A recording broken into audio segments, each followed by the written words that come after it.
असो, आता बाब अशी आहे की मगाशी मागच्या वेळेला मी आलो त्याला बोललो तू अरविंद शिंदेजींना की तिथे बंगले बांधल्यात काही लोकांनी, भराव टाकलेला आहे, काय कारवाई केली आपण? तक्रारी केल्या? नोटिसा नुसतं देऊन जमत नाही. नोटिसा लक्षात लागेल, नोटिसा देणं म्हणजे ठीक आहे, त्याच्यातून जे धरणाच्या मधोमध त्यांचे बंगले आहेत म्हणजे त्याचं सिवेज कुठे जात? त्यांनी काय स्पेशल ट्रीटमेंट प्लांट इथे ठेवलेला आहे? नाही. साधा कुठेतरी तुमच्या लक्षात का म्हणजे फिल्टर तिथे थोडाफार कुजून नंतर पाणी तलावात येतो. मग आपण ज्याला सुचतो माथेरान आणि माची प्रबल, कोण कुठे धरण आहे ती? माथेरानचं डोंगर आणि माची प्रबल या दोन डोंगराच्या मध्ये उभारले उसलेलं हे मोरवे धरण शुद्ध पाण्याचं. लाज वाटली पाहिजे आपल्याला सांगायला, शुद्ध पाण्यात. गेल्या वर्षी तुम्ही काय केलं? फक्त नोटिसा दिल्या.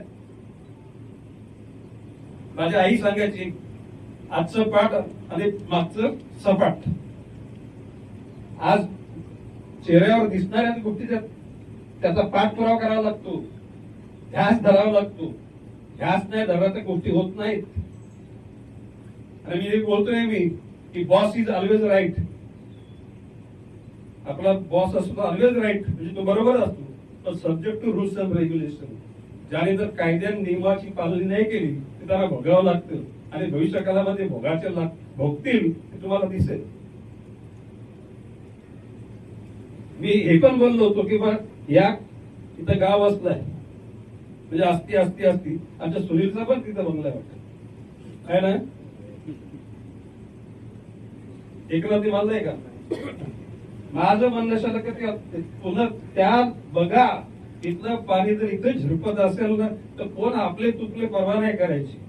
नोटिसा द्यायचं त्यांना, कोण मूल्यांकन द्यायची आणि तुम्ही दुसरीकडे स्थलांतरित करा किंवा आम्ही तुम्हाला बांधून देतो. आणि ह्या बाबतीमध्ये मी सांगतो अरविंद शिंदे का मी अदरवाईज तुमच्यावर केस टाकेल. नवी जनतेला सांगेल की तुम्हाला खोटं सांगतात. ते शुद्ध पाणी तुम्हाला येणाऱ्या पाण्याचा जो उद्भव आहे त्या उद्भवामध्ये वस्ती करणारे लोक आहेत, त्यांचं एकूण मल बिल सगळं तुमच्या पाण्यामध्ये येते. पाणी पिल कोण माणूस?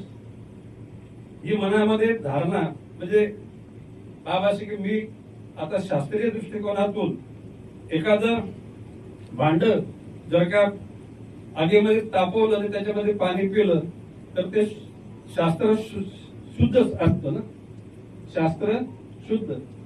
परंतु दाढी करणाऱ्या ज्या वाटी असते ना, कुठली सेव्हिंगची वाटी असते ना, ती वाटी तुम्ही सांगा ही वाटी ती दाढीला सगळी वापरलेली आहे आणि ती उकलवलेली आहे. ती म्हणजे आगीमध्ये तिला पूर्ण टोटल मेल्ट केलेली, मेल्ट करण्यासारखे पाणी तिच्यात पाणी पी मला पिऊ शकतो का? मला मनपूर्वक आहे, कोणाची हिंमत मनपूर्वक सायकोलॉजिकली त्या ठिकाणी माणसावर तो परिणाम होतो. सेम जरी तुमच्या कुठला तो आपला फिल्टर प्लांट येते भोकर प्लांट तिथं फिल्टर होत असेल, क्लोरिनेशन होत असेल, परंतु आमच्या तलावामध्ये वस्ती करून लोक राहतात, त्यांचं मलमूत्र त्या पाण्यामध्ये येतं.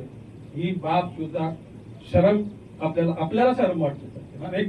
या शहराचा मी नागरिक म्हणून मला तर शरम. आणि म्हणून बोललो होतो की गाव पण आणि एवढं बोललो होतो की ह्या संपूर्ण आपला जो कॅचमेंट एरिया त्याला कुंपण घाला बोललो होतो ना मी. का थांबलंय? अरे तसं नाही, गोगलगाईच्या स्पीडनं नाही चालत. करा. आता मी आज बोलतो ना, पुढच्या वर्षी परत करून दाखवा. आता